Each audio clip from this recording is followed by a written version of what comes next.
Hey everyone, it's Grow with Joe here. Hoping you're having a great day. It's December 16th, 2019. We have about 12 days until the new year happens. So make sure you're getting all your Christmas shopping done and everything and send all those Christmas cards out.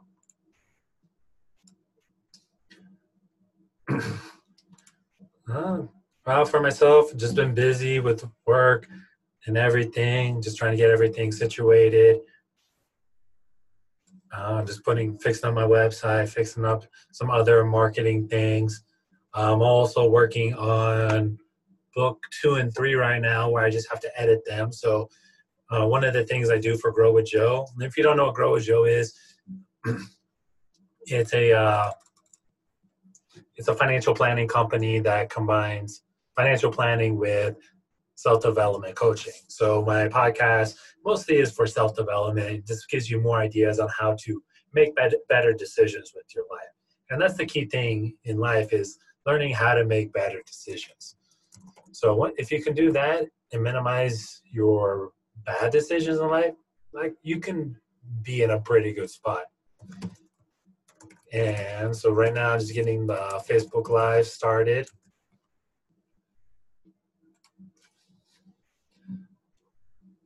And so yesterday, so now I just have to edit 366 days.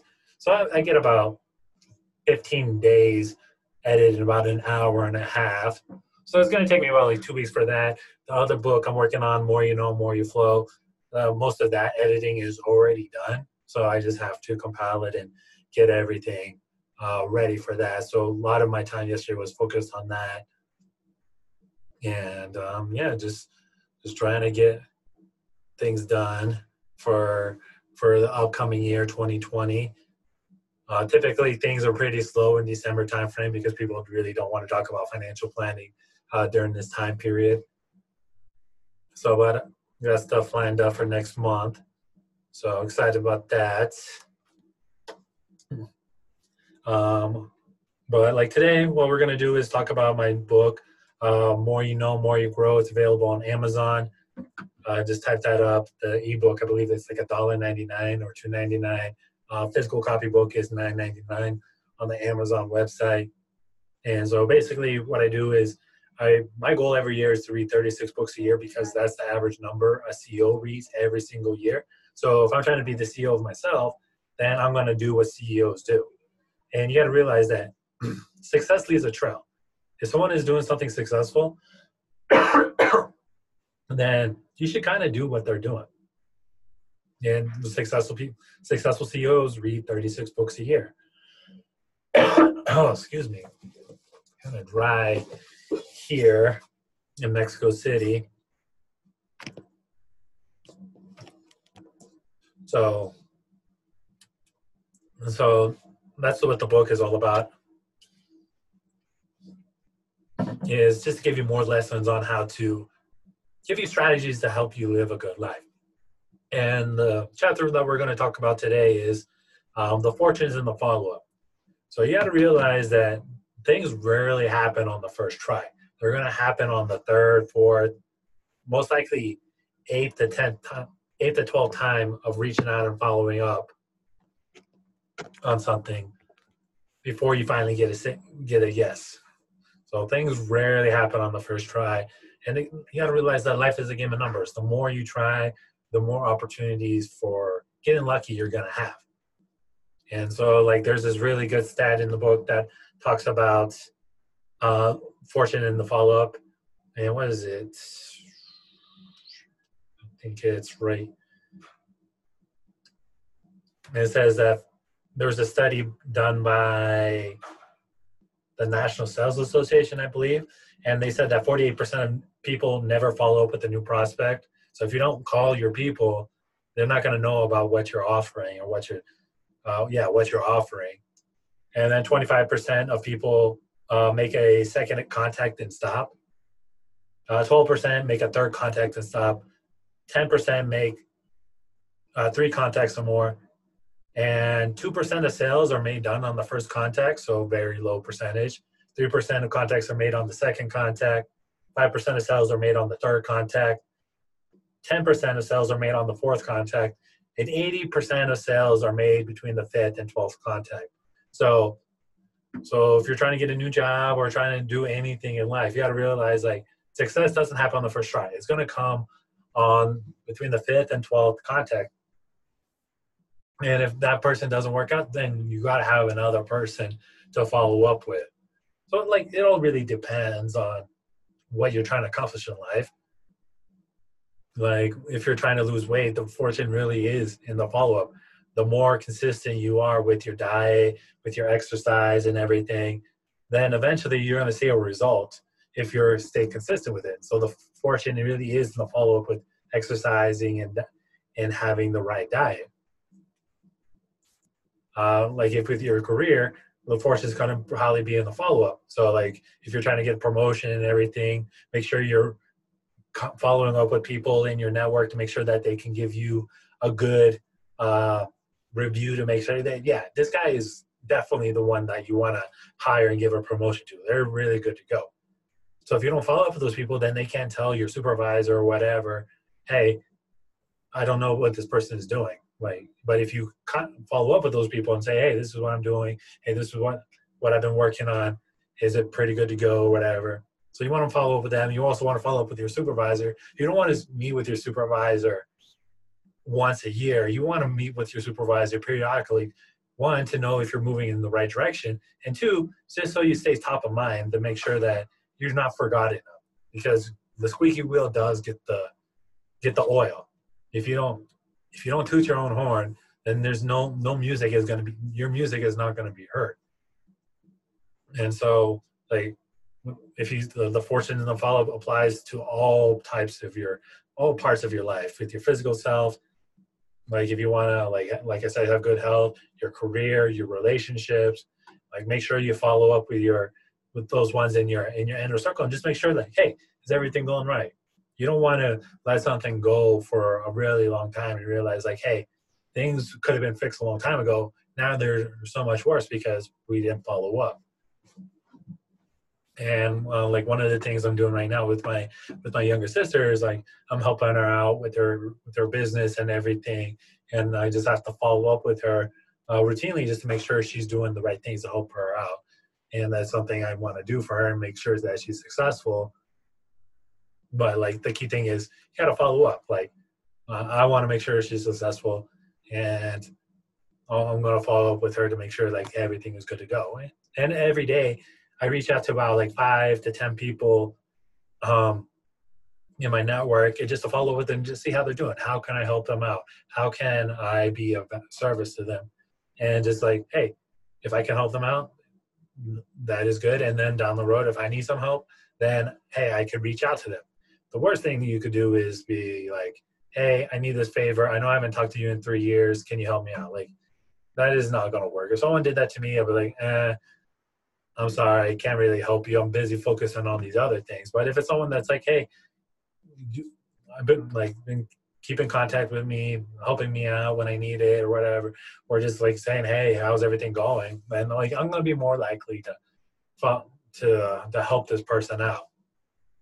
And the key thing is following up. Like if you don't follow up, then things will go into disarray. Like when I was in the Marines, one of the things that we learned is the most important thing is to supervise. It's not enough just to tell people, hey, go do this, and things are going to get done. No, you have to periodically check to make sure that everything is getting done on a routine basis. This doesn't mean like you're constantly micromanaging the process. The key thing is like, hey, if you give them a task on Monday, say, hey, by Thursday, I would like to see some progress happen on this. And then on Thursday, you check in. The thing that you don't want to do is like give the order on Monday and then expect it to get done. And then a month later, you realize that thing wasn't done correctly. And now you're just going to have to be jumping through hoops and a lot of more headaches are going to be caused. Oh, a lot of headaches were being caused when I was in the Marines back in the day, just because things weren't follow up. Sometimes I didn't follow up. And then the key thing is if you didn't follow up, you just learn from it, and you just get a little bit, and you improve on it the next time around. You tighten up your process, you tighten up your system, you create a system to make sure that follow-up, that you do the follow-up. And one way to help me with following up is I like to set reminders in my CRM system. So if I need to follow up with somebody, I just type in their name and their info, and then the task I need to follow up in, and then I select a date. So if I need to follow up next week, then I'm like, hey, I need to follow up with this person. You can also use Evernote to follow up with folks to make sure things are getting done as well.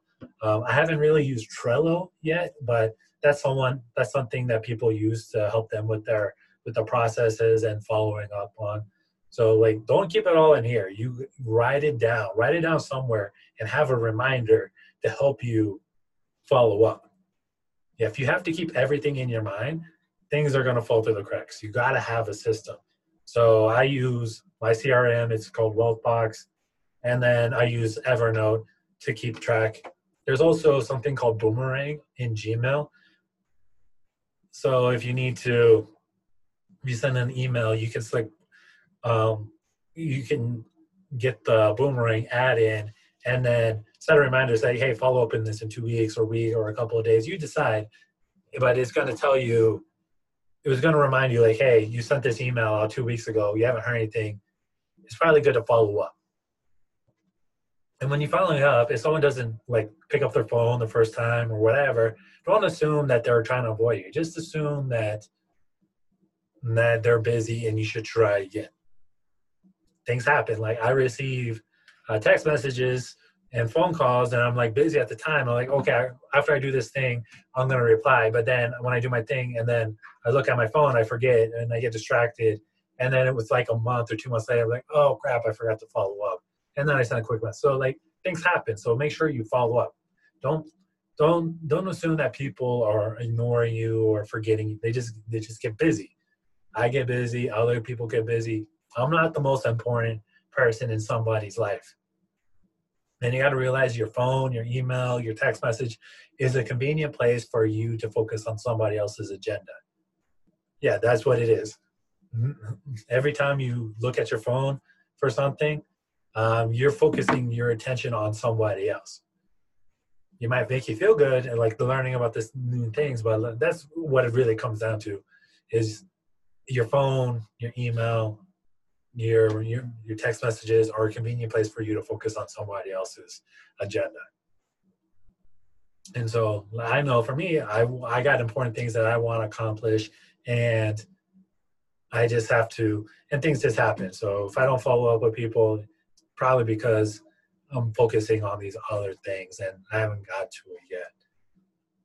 And then some things, like if someone just asking for something, like, hey, I got to figure out all these, I can't squeeze everything in one day.